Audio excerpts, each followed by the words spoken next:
200 ఎకరాలు మొలకలు వచ్చినాయా మామూలుగా ఉన్నాయా అంటే కిందన ఇంకా పెరుగుతుంది సార్ 2-3 ఎకరాలు అంతా లాజింగ్లో ఉంది సార్ అంటే అందాక సార్ ట్యాంక్కి 2 డోసులు కళ్ళు వేసుకుని ఏం పర్లేదు ఫ్యాన్లోకి ఇంట్లో మనకండి మన ఏమన్నా అమెరికా నుంచి వచ్చామండి ఇందులో నుంచే కదా ఇలాంటి ఆవిడ ఈ పని సరిపోయేది పైకి ఎంత ఎత్తేస్తాను కొంచెం ఎంత కట్టు వీళ్ళు ఉన్నారనుకోండి ఓనర్ ఒప్పుకోడండి కౌలు కార్డు ఉన్న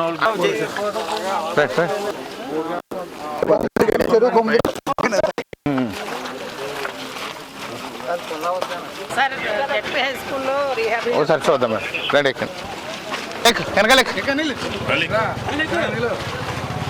కార్ ఎక్కండి మేడం ఇవాటి గారు ఎక్కండి కార్ ఎక్కండి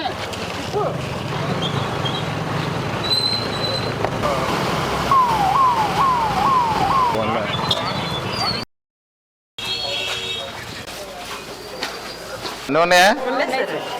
చూడండి కొంచెం మళ్ళీ సీజనల్ ఫీవర్స్ ఎక్కువ వచ్చాయి కూర్చో నిలబడకో కుర్చీ పట్టుకో అది అమ్మ టిఫిన్ తిన్నారా మధ్యాహ్నం భోజనాలు కూడా వస్తాయి వర్షం అంతా తగ్గిన తర్వాత చూసుకుని వెళ్తిరిగాను మీరు ఎవరో కంగారు పడకండి అమ్మా శుభ్రంగా చూస్తారు మధ్యాహ్నం భోజనం అది వద్దే శుభ్రంగా తగ్గిందన్న తర్వాత వెళ్ళండి ఒక పూట లేట్ అయినా పర్లేదు ఏమైపోదు కానీ వర్షం ఇంకా వస్తుంది మళ్ళీ మొదలైంది ఎంఆర్ఓ గారు ఎంపీడీఓ గారు స్పెషల్ ఆఫీసర్ గారు కూడా బ్రహ్మాండం చూస్తారు మందులు అందుబాటులో ఉంటాయి కూర్చోండి మీరు లెక్కండి కూర్చోండి జాగ్రత్తగా ఉండండి ఏమి ఇబ్బంది ఏమి ఉండదు భోజనం పెడతారా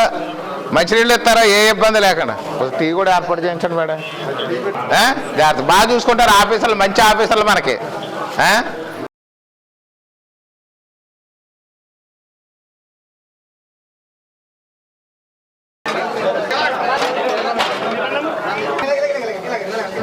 లేకుండా చేయడం కానీ సాంబార్ మాత్రం భలే ఉంది అసదిగా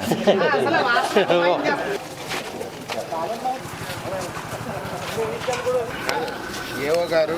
అగ్రికల్చర్ అసిస్టెంట్లు మొత్తం అందరూ కూడా చూస్తున్నారు నష్టపోయిన దాన్ని ఒక ఎకరం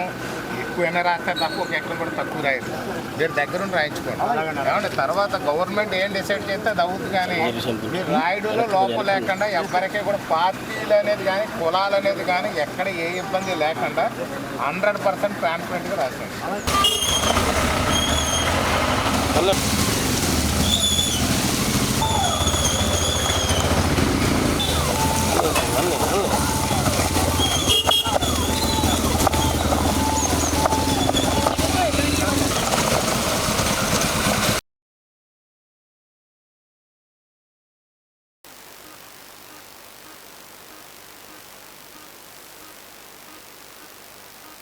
మొలకలు ఇప్పుడు ఇది ఏమన్నా ఈ సీడ్ ఏమన్నా డిఫరెంటా ఇది ఏంటి ఏం కాదండి పడిపోయింది తీసేసారండి ఇది కాదు మాకు తెలియకుండా ట్యాప్ చేసి మళ్ళీ తీసేసారు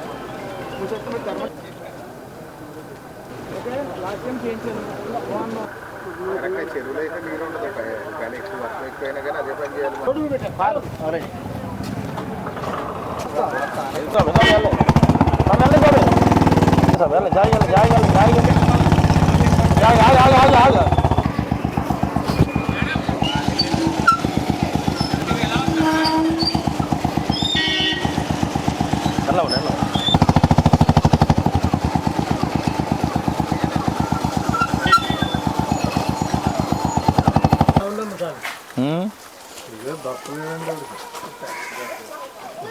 ఇప్పుడే పడిపోయి అలా సడన్గా పడిపోయిందా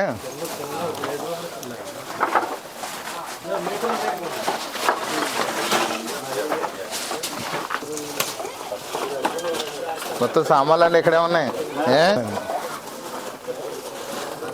ఏం ప్రెసిడెంట్ గారు